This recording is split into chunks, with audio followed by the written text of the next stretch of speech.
ಏನಾ ನಿಂಗಿನ್ನು ರೆಡಿ ಆಗಿ ಕಾಲಿಲ್ವೇನಾ? ನಾ ಬರುದಿಲ್ಲ. ಎಂತಕ್ ಬರುದಿಲ್ವಾ? ಮೊದ್ಲೆಲ್ಲ ಓಡ್ತಿದ್ದೆ ಅಜ್ಜಿ ಮನೆಗೆ ಅಂದ್ರೆ. ನಾ ಬರುದಿಲ್ಲ ಅಂದ್ರೆ ಬರುದಿಲ್ಲ. ನಾನು ಬರುದಿಲ್ಲ. ನಿಂಗೆ ಎಟ್ಸಲ ಹೇಳ್ಬೇಕು ನಾ ಅವ್ರ ಮನೆಗೆ ಬರುದಿಲ್ಲ ಅಂತ ಕಂಡು. ನಾ ಬರುದಿಲ್ಲ. ಎಂತಾಕ ಹೋಗದೆ ನಿಂಗೆ? ನಾ ಇನ್ಮೇಲೆ ಯಾವ ಗೋಲು ಕಾಲು ಹಾಕುದಿಲ್ಲ ಕಾಣ್ಲಕ್ಕು. ಅಲ್ಲ ನಿಂಗೆ ಅಂಥದ್ದು ಎಂತ ಆಗದೆ ಮಾರಯ್ಯ, ಅಲ್ಲಿ ಕಾಲು ಹಾಕುದಿಲ್ಲ ಅನ್ನೋಕೆ? ನಿಂಗೆ ಎಷ್ಟು ಸಲ ಹೇಳೋದು ಮರೀತಿ ನಾ ಬರುದಿಲ್ಲ ಅಂತ. ನಾ ಬರುದಿಲ್ಲ ಅಂದ್ರೆ ಬರುದಿಲ್ಲ. ಅಲ್ಲಿ 2 ಪೆಟ್ಟು ಬೇಕಾಗದ ಅನ್ಸ್ತದೆ, ಅದಕ್ಕೆ ನಾಟಕ ಮಾಡ್ತಿದ್ದೆ. ನೀವು ಹೊಡೆದು ಹೊಡಿಲ್ಲ, ಕೊಂದಾಕ ಹೊಡಿಲ್ಲ, ನಾ ಬರುದಿಲ್ಲ. ನಂಗೆ ಆಗೋದಿಲ್ವೇ ಮರೀತಿ ಎಲ್ಲಿ ಹೋದ್ರೆ. ಒಂದು ದೋಸೆ ಹಾಕಿ ಅಂತ ಕೇಳಿದ್ರೆ ಹುಡುಗರು ಹೊಟ್ಟಿಲ್ಲ ಅಂತ ಹೋಗ್ಕೊಂಡದೇನ ದೇವ್ ಹೋಗ್ಕೊಂಡದೆ ಮಗಿ ಎಟ್ಟು ತಿಂತಾನೇನ ಅಂತಾರೆ.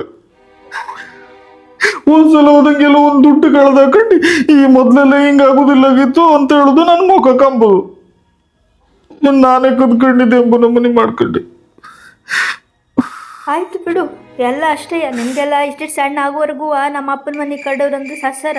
ನಿಮ್ಮ ಅಪ್ಪನ ಮನೆ ಕಡೆಯವ್ರನ್ನು ಕಮ್ಮಿ ಮಾಡಿದ್ರೆ ನನಗೆ ಮದುವೆ ಆಗಿ ಬರ್ತಿದ್ದಂಗೆ ಮಾಡುದು ಒಂದಾ ಎರಡಾ? ನೀವು ಮತ್ತೊಂದು ಶುರು ಮಾಡ್ಬೇಡ. ಈಗ ನಾನು ರೆಡಿ ಆಗಿದೆ, ಬಾ ಹೋಗುನಿ. ಇವೆಲ್ಲ ಮಾಮೂಲು. Control control.